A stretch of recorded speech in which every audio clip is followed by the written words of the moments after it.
Hey guys, welcome back to the channel. As you guys can see, we're in a shop. We'll be headed outside to work on the truck shortly. But what we'll be working on today is the truck again. And as you guys can see right here, we have a shock bottom skid plate, protection plate, shield, whatever you want to call it. This is from Pinnacle Offroad. So what they send you is basically a shield for the bottom of the shock on, both the driver and the passenger side. You got the hardware for it. And I actually include a screenshot here of the driver's side. And for some reason, the driver's side has a big gash in it. I haven't put a floor jack under it. It's not like I've lifted it up from the shock. I'm not really sure what's going on with that. So that's why we went ahead and picked up this set of shields. And I actually found out about these on Instagram from a guy called ZR2 Chris, because he's got a ZR2 Silverado like I do. Been following him on there for a while.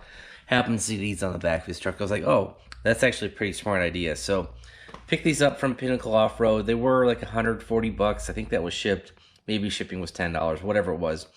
So about 140 bucks for the pair.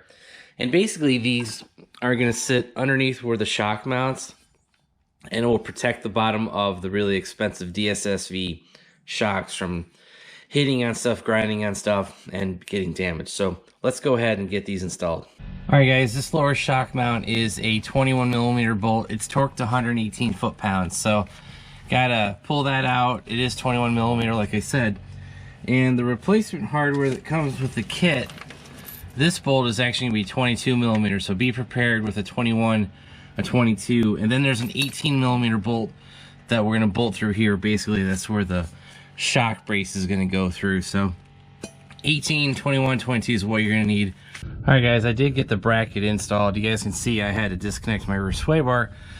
And that is because this bolt from OEM literally was gonna pop out right in the sway bar. So I had to disconnect the end links, drop that down.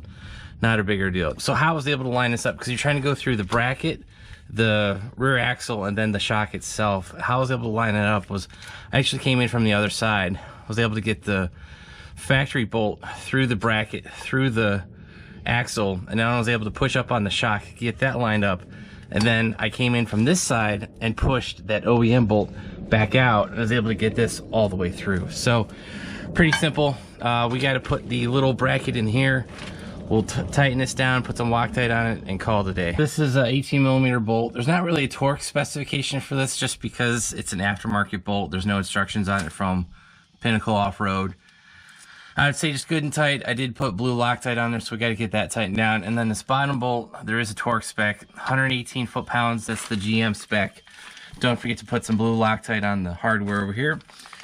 And yeah, that should be about it. All right, guys, we got the front torque down 118 foot-pounds, like I said. The back is nice and tight. And yeah, that's pretty much it for the passenger side. Go get the driver's side done and wrap this project up. The driver's side lower shock shield's been installed. Again, same install as the other side. Good and tight on the front, 118 on the side.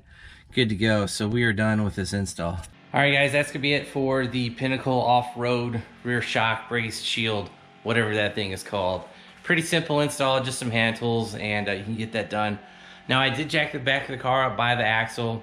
Took a little bit of pressure off the shocks. It was easier to move them by hand to get them back into place when you need to put the bracket on. Biggest pain that I had was trying to align the bracket, the axle, and the bottom of the shock, strut, whatever you want to call it. Trying to get all those three things lined up was kind of a pain, but I was able to come up with a method to get that done, and it was a pretty quick, simple install. So that's it for today's video. If you guys liked it, hit that like button. If you guys want to see more ZR2 updates, hit that subscribe button, turn on your bell notifications. If you guys want to help support the channel, check out the links down below, and make sure you check out our website, BonecrrusherSS.com. Any purchases you make there go right back into the truck, the channel, the shop, the Corvette, etc. So thanks, guys.